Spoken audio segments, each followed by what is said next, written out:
യഹോവേ, നിന്റെ ന്യായപ്രമാണത്തിൽ നിന്ന് അത്ഭുതമുള്ള കാര്യങ്ങളെ കാണുവാൻ തക്കവണ്ണം എൻ്റെ ഹൃദയകണ്ണുകളെ നീ പ്രകാശിപ്പിക്കണമേ. പുറപ്പാട് 18-ാം അധ്യായം. ദൈവം മോശയ്ക്കും തൻ്റെ ജനമായ ഇസ്രയേലിനും വേണ്ടി ചെയ്തതൊക്കെയും യഹോവ ഇസ്രയേലിനെ മിസ്രയീമിൽ നിന്ന് പുറപ്പെടുവിച്ചതും മിദ്യാനിലെ പുരോഹിതനായി മോശയുടെ അമ്മായിയപ്പനായ യിത്രോ കേട്ടു. അപ്പോൾ മോശയുടെ അമ്മായിയപ്പനായ യിത്രോ മോശയെ മടക്കി അയച്ചിരിക്കുന്ന അവൻ്റെ ഭാര്യ സിപ്പോറയും അവളുടെ 2 പുത്രന്മാരെയും കൂട്ടിക്കൊണ്ട് പുറപ്പെട്ടു. ഞാൻ അന്യദേശത്ത് പരദേശിയായി എന്ന് അവൻ പറഞ്ഞതുകൊണ്ട് അവരിലൊരുത്തിന് ഗർഷോം എന്നു പേർ. എൻ്റെ പിതാവിൻ്റെ ദൈവം എനിക്ക് തുണയായി എന്നെ ഫറവോൻ്റെ വാളിങ്കിൽ നിന്ന് രക്ഷിച്ചു എന്ന് അവൻ പറഞ്ഞതുകൊണ്ട് മറ്റവന് എലിയാസർ എന്നു പേർ. എന്നാൽ മോശയുടെ അമ്മായിയപ്പനായ യിത്രോ അവൻ്റെ പുത്രന്മാരോടും അവൻ്റെ ഭാര്യയോടും കൂടെ മോശ പാളയമിറങ്ങിയിരുന്ന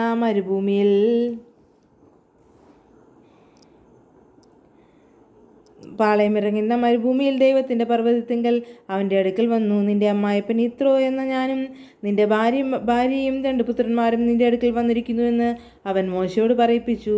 മോശ തൻ്റെ അമ്മായിപ്പനെ എതിരേൽപ്പാൻ ചെന്നു വണങ്ങി അവനെ ചുംബിച്ചു. അവർ തമ്മിൽ കുശല പ്രശ്നം ചെയ്തു കൂടാരത്തിൽ വന്നു.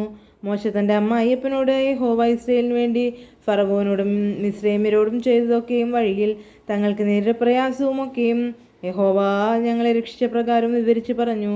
യഹോവ മിസ്രയീമ്യരുടെ കയ്യിൽ നിന്ന് ഇസ്രയേലിനെ വിടുവിച്ചതിനാൽ അവർക്ക് ചെയ്ത എല്ലാ നന്മ നിമിത്തവും യിത്രോ സന്തോഷിച്ചു. യിത്രോ പറഞ്ഞ എന്തെന്നാൽ, നിങ്ങളെ മിസ്രയീമ്യരുടെ കയ്യിൽ നിന്നും ഫറവോൻ്റെ കയ്യിൽ നിന്നും രക്ഷിച്ച് മിസ്രയീമ്യരുടെ കൈക്കീഴിൽ നിന്ന് ജനത്തെ വിടുവിച്ചിരിക്കുന്ന യഹോവ സ്തുതിക്കപ്പെടുമാറാകട്ടെ. യഹോവ സകലദേവന്മാരിലും വലിയവൻ എന്ന് ഞാൻ ഇപ്പോൾ അറിയുന്നു. അതേ, ഇവരോട് അവർ അഹങ്കരിച്ച കാര്യത്തിൽ തന്നെ മോശയുടെ അമ്മായിയപ്പനായ യിത്രോ ദൈവത്തിന് ഹോമവും ഹനനയാഗവും കഴിച്ചു. അഹരോനും ഇസ്രായേൽ മൂപ്പന്മാരെല്ലാവരും വന്നു മോശയുടെ അമ്മായിയപ്പനോടുകൂടെ ദൈവസന്നിധിയിൽ ഭക്ഷണം കഴിച്ചു. പിറ്റന്നാൾ മോശ ജനത്തിന് ന്യായം വിധിപ്പാനിരുന്നു. ജനം രാവിലെ തുടങ്ങി വൈകുന്നേരം വരെ മോശയുടെ ചുറ്റും നിന്നു. അവൻ ജനത്തിന് വേണ്ടി ചെയ്യുന്നതൊക്കെയും മോശയുടെ അമ്മായിയപ്പൻ കണ്ടപ്പോൾ, നീ ജനത്തിന് വേണ്ടി ചെയ്യുന്ന ഈ കാര്യം എന്ത്? നീ ഏകനായി വിസ്തരിപ്പാനിരിക്കുകയും ജനമൊക്കെയും രാവിലെ തുടങ്ങി വൈകുന്നേരം വരെ നിന്റെ ചുറ്റും നിൽക്കുകയും ചെയ്യുന്നത് എന്ത് എന്ന് അവൻ ചോദിച്ചു. മോശ തൻ്റെ അമ്മായിയപ്പനോട് ദൈവത്തോട് ചോദിപ്പാൻ, ജനം എൻ്റെ അടുക്കൽ വരുന്നു. അവർക്കൊരു കാര്യമുണ്ടാകുമ്പോൾ അവർ എൻ്റെ അടുക്കൽ വരും. അവർ തമ്മിലുള്ള കാര്യം ഞാൻ കേട്ട് വിധിക്കുകയും ദൈവത്തിൻ്റെ കൽപ്പനകളും പ്രമാണങ്ങളും അവരെ അറിയിക്കുകയും ചെയ്യും എന്ന് അവനോട് പറഞ്ഞു. നീ ചെയ്യുന്ന കാര്യം നന്നല്ല. നീ നിന്നോടുകൂടിയുള്ള ജനവും ക്ഷീണിച്ചു പോകും. ഈ കാര്യം നിനക്ക് അതിഭാരമാകുന്നു. ഏകനായ നിവർത്തിപ്പാൻ നിനക്ക് കഴിയുന്നതല്ല. ആകയാൽ എൻ്റെ വാക്ക് കേൾക്കാം. ഞാനൊരാലോചന പറഞ്ഞുതരാം. ദൈവം നിന്നോട് കൂടിയിരിക്കും. നീ ജനത്തിന് വേണ്ടി ദൈവസന്നിധിയിലിരിക്കുക. നീ കാര്യങ്ങളെ ദൈവസന്നിധിയിൽ നിന്ന് കൊണ്ടു ചെല്ലുക.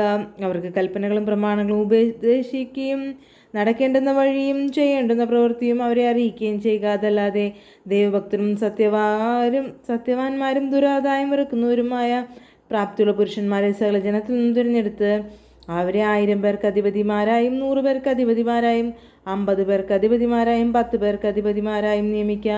അവർ എല്ലാ സമയത്തിനും ജനത്തിന് ന്യായം വിധിക്കട്ടെ. വലിയ കാര്യമൊക്കെയും അവർ നിന്റെ അടുക്കൽ കൊണ്ടുവരട്ടെ. ചെറിയ കാര്യമൊക്കെയും അവർ തന്നെ തീർക്കട്ടെ. ഇങ്ങനെ അവർ നിന്നോട് കൂടെ വഹിക്കുന്നതിനാൽ നിനക്ക് ഭാരം കുറയും.